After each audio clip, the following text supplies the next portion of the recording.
Rally sa Davao. Davao ba to? Global rally na to, oh.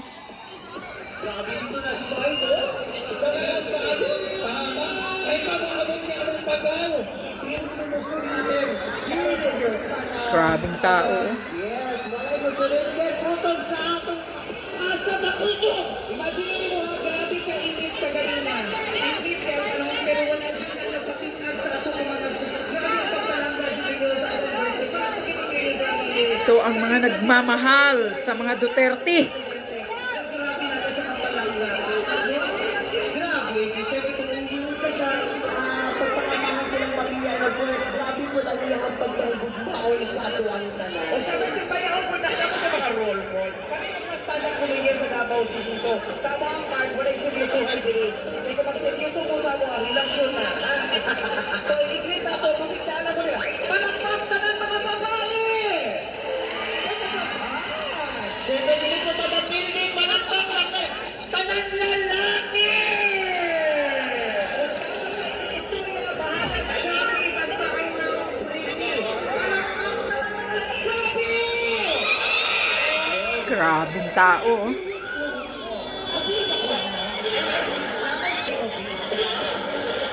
Bakit na ako concern? Kapalak ako na mga ako naman kayo ko. Wala naman ko sa channel. Bakit mo na kanilin? Hindi naman ko na, tsaka di naman ko na tawag, hindi naman na tawag police. Okay naman. Kasi tawag sa inyo ha, facts. Facts. Ang spelling P-H-A-T-Z. Kasi miss Pretty, hot, and fit. Sabi ka ka-honest. Pretty hot and Fit. wala ating. Wala natin. Wala ating saan. Pakpak ang mga nagkumpusyon.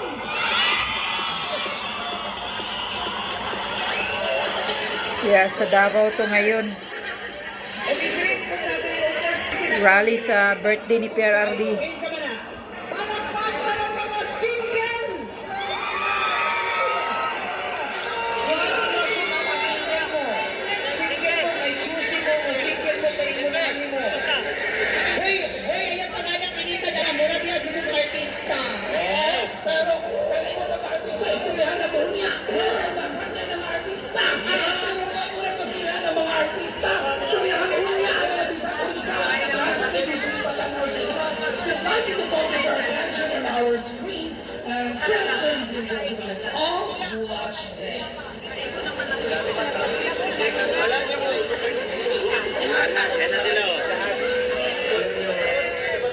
Kwento ko lang po sa inyo. Huling balita ko kay Tatay Ino. Tagal kami magkasama. Alam niyo, higit pa sa tatay ang turing ko sa kanya. Rick. Anong gusto nilang gawin kay Tatay Ino? Kung kaya nilang ipadala si Tatay Ino doon, gawan nyo ng paraan. Paano siya ibalik dito? Senator Bongo. Ako naman po.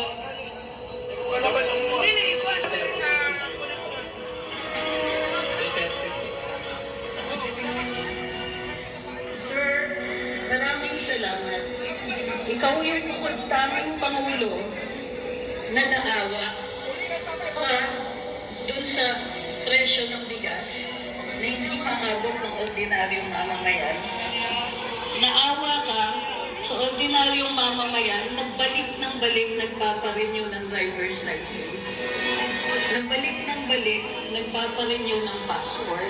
Kayo lang po yung naawa nung nakita ninyo yung mga ordinaryong mamamayan na nakahiga sa harap ng BFA.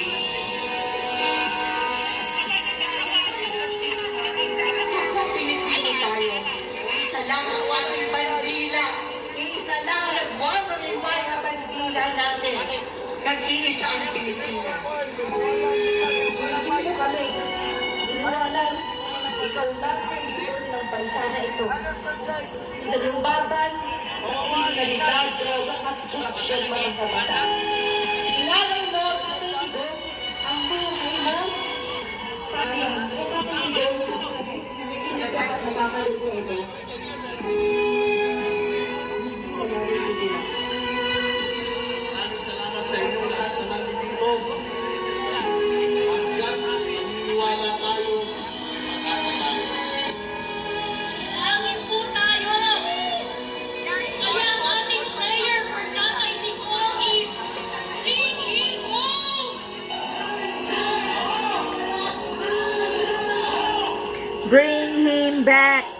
Bring him back.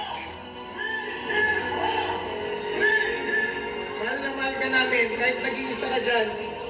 Sana maisip mo, milyong-milyong Pilipino ang lumuluha, milyong-milyong Pilipino ang nagmamahal sa'yo.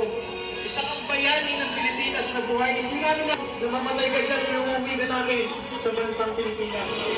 Higit pa naman, kailangan ni tatay ng ating dalangin. Maalala ko nung presidente siya, marami kami pinauwi na OFWs. Pres, maraming salamat po sa tulong nyo sa lahat po ng OFW, sa mga nakaabot po ng amnesty. Maraming salamat po talaga. Tulad ko po, minsan matigas ng ulo, ayaw ko umuwi kasi nga po masarap ang trabaho doon, malaki ang sweldo. Pero natatakot din po ako. Sa Jeddah lang, maraming gusto talaga sila si President Duterte. Nag-iiyakan pa sila kasi yun na, ano daw na amnesty. So tagal-tagal nila doon, meron doon 17 years, 80 years. Ngayon, nakauwi na sila. Napasalamat po sa ating Thank you talaga. Yan, grabe. Daming nagmamahal kay PRRD talaga. Halos buong siguro 95% mga taga Davao ay Duterte supporters. Baka mabibilang lang, iilan lang yung supporters sa mga kalaban. Sa mga walang hiya at kapal ng mukha dyan. Yung mga Nograles na mga sip-sip kapal ng mukha. Ilan lang ang supporter nyo, Nograles sa Davao? Ito, halos 95% Nasintensyahan po ng supporters ng Duterte. ginawa namin ni tatay Digong ng paraan, sumulat sa king. Mapakabuti nila. Hindi sila kumagintod sa akin.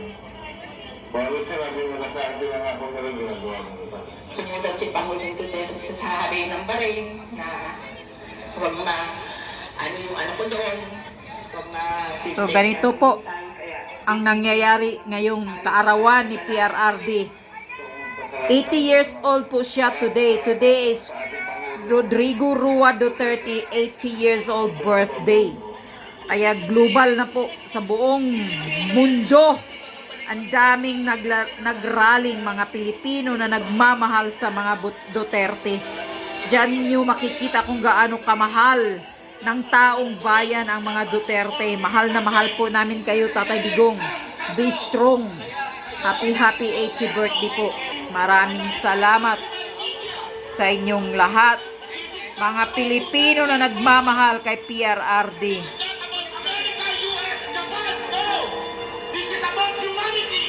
Nasa world stage si Pangulong Duterte ngayon.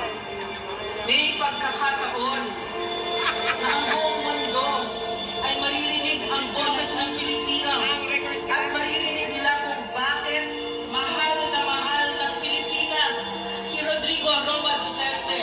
Yes. Itong laban ko, hindi abogado ang magpapanalo nito. Taong bayan kayo ang magpapanalo nito! Pero tama po si Atty. Pagkatapos ng tiyak na yan, kailangan natin tumilos sa legal at mapayapang paraan. Happy birthday! Dahil kayo'y galing Yan.